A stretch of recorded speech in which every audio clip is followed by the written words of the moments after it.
नमस्कार दोस्तों, welcome to my YouTube channel Expert Classes Bhopal. आज मैं आपको इतिहास का मोस्ट इम्पोर्टेंट टॉपिक या बॉन्डेड टॉपिक बौद्ध धर्म को इसलिए बोल रहा हूँ क्योंकि बौद्ध धर्म से हमेशा एक दो क्वेश्चन आते हैं। इससे पहले वाले वीडियो में मैंने आपको जैन धर्म के बारे में बताया था। आज मैं आपको बौद्ध धर्म से रिलेटेड क्वेश्चन सॉल्व करूँगा। अब बौद्ध धर्म की बात की जाए तो ये क्यों बना, कि मैंने पहले वीडियो में बताया था कि पुराने धर्मों में कुछ त्रुटियाँ हो गई थी, कुछ पुराने धर्मों की ऐसी कमियां हो गई थी जो नए कुछ लोगों को पसंद नहीं आ रही थी, तो उन्होंने नई विचारधारा को अपनाया जिसको आज हम धर्म बोलते हैं। जैसे जैन धर्म, बौद्ध धर्म, उसी प्रकार जैन धर्म का विकास हुआ और बौद्ध धर्म का विकास हुआ। अब बौद्ध धर्म की बात की जाए तो बौद्ध धर्म महात्मा बुद्ध द्वारा स्थापित किया गया था। बौद्ध धर्म तो पहले से भी था, पर माना ऐसा ही जाता है कि महात्मा बुद्ध ने बौद्ध धर्म को स्थापित किया। अब महात्मा बुद्ध कौन थे, कहाँ से आए, किसके लड़के थे? तो सबसे पहले महात्मा बुद्ध एक क्षत्रिय परिवार के थे। किसके थे? क्षत्रिय परिवार के थे। इनके पिता का नाम शुद्धोधन था और माता का नाम महामाया था। ये एक राजा थे। अब इनके यहाँ शुद्धोधन के यहाँ एक ही मात्र पुत्र था जिसके बचपन का नाम सिद्धार्थ था। मतलब महात्मा बुद्ध के बचपन का नाम सिद्धार्थ था। जब महात्मा बुद्ध का जन्म हुआ 563 बीसी में, महात्मा बुद्ध का जन्म 563 बीसी में नेपाल के तराइन के लुम्बिनी ग्राम में हुआ। नेपाल के तराइन के लुम्बिनी ग्राम में हुआ। तो महात्मा बुद्ध के जन्म के 7वें दिन ही, ध्यान रखना, महात्मा बुद्ध के जन्म के 7वें दिन ही इनकी माता की मृत्यु हो गई। जब इनकी माता की मृत्यु हुई तो महात्मा बुद्ध को इनकी मौसी या अमाता, मौसी या अमाता, मतलब माँ से दूसरा कोई होता है तो उसको अमाता बोलते हैं। मौसी या अमाता गौतमी ने इनको पाला। जब गौतमी ने इनका लालन पालन किया, ध्यान से सुनना, जब गौतमी ने इनका लालन पालन किया तो इनके नाम के पीछे गौतम बुद्ध या इनके नाम के आगे गौतम बुद्ध लगाया गया। लेकिन जब इनके जन्म हुआ और 7वें दिन इनकी माँ की मृत्यु हो गई तो इनके पिताजी एक राजा थे, तो उन्होंने बड़े बड़े संतों को बुलाया और इनके फ्यूचर के बारे में जानने की कोशिश की या इनके भविष्य के बारे में जानने की कोशिश की। तो उन संतों ने इनके भविष्य के बारे में कुछ घोषणाएं की, जैसे या तो ये बहुत बड़े राजा बनेंगे या बहुत बड़े संत बनेंगे। तो इनके पिताजी की इकलौती संतान थी। जब इनके पिताजी की इकलौती संतान थी तो वो इन्हें राजा बनाना चाहते थे। जब इन्हें वो राजा बनाना चाहते थे तो ये जब राजा बनाने के लिए इन्होंने वो चीज़ें, केवल वो ही चीज़ें सिखाई जो राजा के गुण थे, क्योंकि इनके पिताजी की इकलौती संतान होने की वजह से ये राजा ही बनाना चाहते थे। तो इनको वो चीज़ें नहीं बताई जो धार्मिक थीं, क्योंकि ये संत भी बन सकते थे। जब ये 30 साल या 29 साल के हो गए, कहीं 29 मिलता है कहीं 30 मिलता है, जब ये 29 साल के हो गए तो इनके पिताजी ने इनके राज भ्रमण करने के लिए, राज भ्रमण मतलब होता है राज को घूमना या राज को देखना, राज भ्रमण करने के लिए अपने छंदक, एक सारथी था, सारथी मतलब घोड़ा चलाने वाला, जो रथ को चलाता है उसको सारथक कहते हैं, उसका नाम छंदक था। ये छंदक के साथ गए और इन्होंने राज भ्रमण किया। जब ये राज भ्रमण किया इन्होंने, तो ध्यान रखना, जब इन्होंने राज भ्रमण किया तो इन्होंने 4-5 चीज़ें देखी। वो 4 चीज़ें देखी। 4 चीज़ें क्या थीं? एक शव यात्रा, दुखी व्यक्ति, बूढ़ा व्यक्ति और साधु संत, जो कि इनके जीवन का बहुत बड़ा मोड़ हुआ, क्योंकि इन 4 चीज़ों को पिताजी ने कभी नहीं बताया। जब इन 4 चीज़ों को कभी नहीं बताया, मैं एक चीज़ को डिस्क्राइब कर दूंगा, जब 4 चीज़ों को नहीं बताया तो इनके जीवन में बहुत बड़ा मोड़ आया। अब मोड़ क्या आया? सबसे पहले तो ये बात करते हैं इनका जन्म, इनकी पत्नी का नाम क्या है? इनकी पत्नी का नाम यशोधरा है। अगर कोई आपसे पूछे महात्मा बुद्ध की पत्नी का नाम क्या है तो आप बोलें यशोधरा। इनके एक लड़का हुआ था जिसका नाम राहुल था। क्या नाम था? राहुल था। अब ये जैसे ही वो 4 चीज़ें इन्होंने देखी, वो कौन कौन सी 4 चीज़ें थीं? पहली, शव यात्रा। इनके पिताजी ने नहीं बताया था कि जब कोई जन्म लेता है तो उसकी मृत्यु होती है, तो उन्हें बड़ा दुख हुआ कि पिताजी ने क्यों नहीं बताया। दूसरा, दुख, रोता हुआ व्यक्ति। जब रोता हुआ व्यक्ति देखा तो इन्होंने बोला दुख भी कोई चीज़ होती है, तो इनके पिताजी ने कभी नहीं बताया था कि दुख भी कोई चीज़ होती है। शव यात्रा, दुख हो गया। वृद्ध व्यक्ति। अब वृद्ध व्यक्ति क्या था? क्योंकि बूढ़ापन, तो इनके पिताजी ने ये भी नहीं बताया था कि व्यक्ति बूढ़ा भी होता है, तो इन्हें बड़ा दुख हुआ कि पिताजी ने चीज़ें क्यों छिपाई। और लास्ट उन्होंने देखा साधु संत, तो उन्होंने अपने छंदक से पूछा, सारथी से पूछा कि ये क्या है, ये साधु क्या होते हैं? तो उन्होंने बताया ये वो लोग होते हैं जो सामाजिक जीवन को छोड़कर धार्मिक जीवन को अपना लेते हैं और समाज को सुधारने की बात करते हैं। अच्छा, तो इन्हें वो चीज़ बहुत पसंद आई, तो इन्होंने उसी क्षण उसी समय एक डिसीजन लिया, एक निर्णय लिया कि क्यों ना हम एक सामाजिक जीवन को छोड़कर धार्मिक जीवन को अपनाएं। और ये लौट के घर नहीं गए, सीधे अमूना नदी के तट पर गए। किस पर? अमूना नदी के जब तट पर गए तो अमूना नदी के तट पर इन्होंने अपने जो भी सामाजिक वस्त्र थे, जो भी उनको वस्त्रों को त्यागा और धार्मिक वस्त्र को अपना लिया। धार्मिक मतलब भगवा कपड़े इन्होंने पहन लिए और सर मुड़वाया। सर मतलब अपना बाल कटवा दिए, हटवा दिए बाल। और जो भी इनके पास था इन्होंने अपने सारथी और छंदक को दिया कि ये पिताजी को दे देना और बोल देना वो धर्म के लिए, धर्म को जानने के लिए घर छोड़ दिया। आप कौन सी नदी के किनारे गए थे?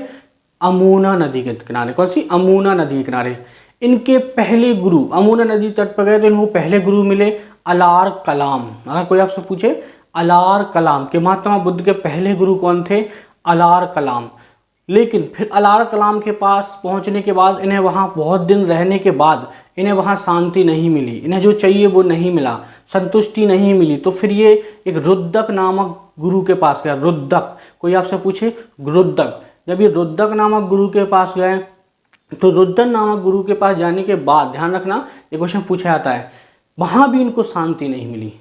जब इनको वहाँ भी शांति नहीं मिली तो ध्यान रखना फिर ये निरंजना नामक नदी के तट पर गए। निरंजना, कोई आपसे पूछे कौन सी नदी तो आप बोल रहे हैं निरंजना। ये निरंजना नामक नदी के तट पर गए और जब वहाँ निरंजना नामक नदी के तट पर गए तो वहाँ जाने के बाद इन्होंने गहन तपस्या की। 6 साल की गहन तपस्या के बाद, और कौन सा वृक्ष के नीचे? पीपल वृक्ष के नीचे। कौन से वृक्ष के नीचे?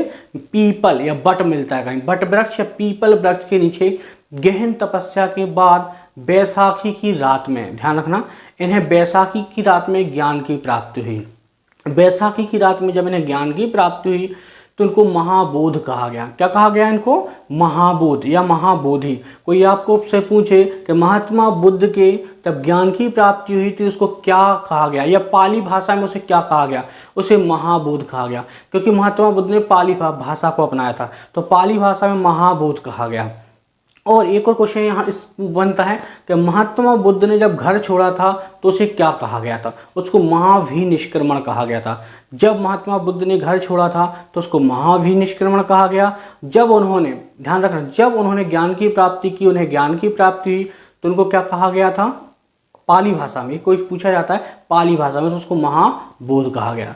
अब आपसे कोई पूछता है कि महात्मा बुद्ध ने ज्ञान की प्राप्ति के बाद, महात्मा बुद्ध ने ज्ञान की प्राप्ति के बाद पहला उपदेश कहाँ दिया और किसको दिया? कहाँ दिया और किसको दिया? तो कोई पूछे तो बताना कि ये 5 अपने दोस्त, उनके दोस्त थे या उनके साथ तपस्या करने वाले 5 साधु संत थे। उनके साथ तपस्या करने वाले 5 साधु संत थे, उनको इन्होंने सबसे पहला उपदेश दिया था सारनाथ में। कहाँ दिया था? सारनाथ में। यदि आपको कोई पूछे कि कहाँ दिया था? सारनाथ में दिया था। कब दिया था? 528 बीसी में। 528 बीसी में सारनाथ में दिया था। इतना समय। इसके बाद इन्होंने जब पहला उपदेश दिया तो कौन सी भाषा थी? पाली भाषा थी। ये पूछा जाता है कि कौन सी भाषा में? पाली भाषा में। इसके बाद इन्होंने सबसे ज़्यादा उपदेश कहाँ दिए? सारनाथ में ही दिए। सबसे ज़्यादा उपदेश कहाँ दिए? सारनाथ में दिए। अब नेक्स्ट आता है कि महात्मा बुद्ध जो थे, तो महात्मा बुद्ध का नाम गौतम क्यों पड़ा? मैंने पहले बता दिया, गौतमी के कारण। इसके पहले उपदेश जो इन्होंने दिया उसको क्या कहा गया? जो इन्होंने पहला उपदेश दिया उसको ही पाली भाषा में कुछ कहा गया, उसको कहा गया धम्म चक्र प्रवर्तन। क्या कहा गया? धम्म चक्र प्रवर्तन। उसको सर्किल से इन्होंने पहला उपदेश दे दिया, अपने 5 साधु संतों को दिया। इसके बाद इनके धर्म में, ध्यान रखना, इनके धर्म में जातिवाद नहीं है। अगर कोई आपसे पूछे बौद्ध धर्म में जातिवाद है?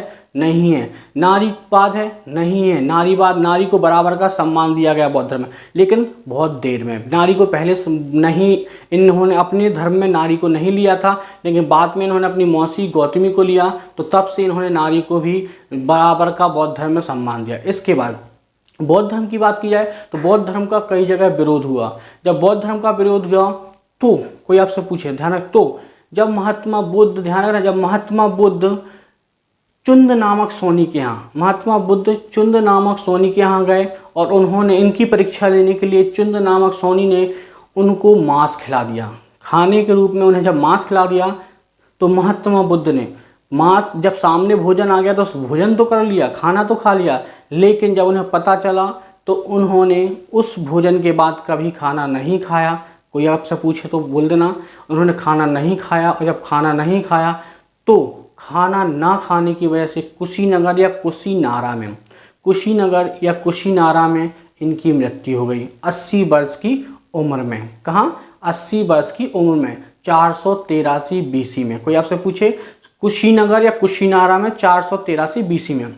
और इन्होंने यूपी के श्रावस्ती, अगर कोई आपसे पूछे यूपी के श्रावस्ती, तो इन्होंने यूपी के श्रावस्ती में बौद्ध धर्म की स्थापना की। मतलब बौद्ध धर्म को बढ़ाने के लिए यहाँ एक स्थान बनाया। कोई आपसे पूछे कहाँ, तो यूपी के श्रावस्ती में। इसके बाद अब महात्मा बुद्ध की बात की जाए तो महात्मा बुद्ध की मृत्यु के बाद ये धर्म 2-3 भागों में बटा। वैसे 2 जानते हो आप, 3 भागों में बटा था, महायान, हीनयान और वज्रयान।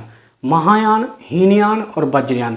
तो महायान क्या होता है? महायान वो होता है जो, ध्यान रखना, महायान वो होता है जो कि ऐसे लोग जो सामाजिक जीवन के साथ साथ धार्मिक जीवन को अपनाएं। मतलब महायान वाले वो होते हैं जो बौद्ध धर्म को अपनाते हैं और सामाजिक जीवन को अपनाते हैं। सबसे बड़ी बात, ये मूर्ति पूजा करते हैं। इन्होंने मूर्ति पूजा को आगे रखा। लेकिन हीनयान की बात की जाए तो हीनयान वालों ने रूढ़िवादी होते हैं। सबसे पहली बात है, हीनयान वाले रूढ़िवादी होते हैं और हीनयान वालों ने संस्कृत का प्रयोग नहीं किया, जबकि महायान वालों ने संस्कृत का प्रयोग किया। अब हीनयान वाले रूढ़िवादी कैसे होते हैं? ये केवल महात्मा बुद्ध के दिए हुए उपदेश को ही मानते हैं, और अगर इन्होंने महात्मा बुद्ध के धर्म को या बौद्ध धर्म को अपना लिया तो ये सामाजिक जीवन को टोटली छोड़ देते हैं। जबकि महायान वाले सामाजिक जीवन को नहीं छोड़ते हैं, वो धार्मिक जीवन और सामाजिक जीवन को साथ लेके चलते हैं। अब आता है वज्रयान। वज्रयान क्या है? क्योंकि वज्रयान हम लोग इसलिए नहीं जानते हैं, इसे पाल वंश के राजा गोपाल ने बनाया था। इसे 7वीं सदी में पाल वंश के राजा गोपाल ने बनाया था। जब इसे 7वीं सदी में पाल वंश के राजा गोपाल ने बनाया, बट इसमें क्या रखा? इसमें अंधविश्वास रखा, जादू टोना रखा। कैसे? ये महात्मा बुद्ध की आत्मा को जगा रहे थे।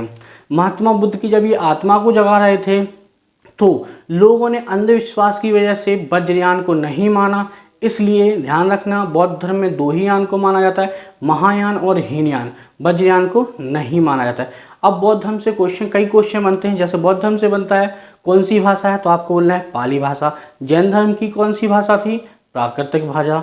अब बौद्ध धर्म में जैसे जैन धर्म की बात किया तो जैन धर्म में पुनर्जन्म को मानते हैं, बट बौद्ध धर्म में पुनर्जन्म को नहीं। बौद्ध धर्म में 3 रत्न होते हैं, बौद्ध, धम्म और संघ। बौद्ध धर्म में 3 रत्न होते हैं, बौद्ध, धम्म और संघ। और बौद्ध धर्म में अष्टांगी मार्ग को अपनाया। मतलब कोई अपने जीवन में 8 चीज़ों को अपनाए। अपने जीवन के मार्ग को पार करने के लिए उसको 8 चीज़ों को अपनाना पड़ेगा। उसे बौद्ध धर्म में अष्टांगी मार्ग कहते हैं। और 3 सिद्धांत हैं, त्रिरत्न, बौद्ध, धर्म और संघ। अब मैं आपको नेक्स्ट वीडियो में पढ़ाऊंगा बौद्ध धर्म की संगतियाँ। बौद्ध धर्म की 4 संगतियाँ हुई हैं।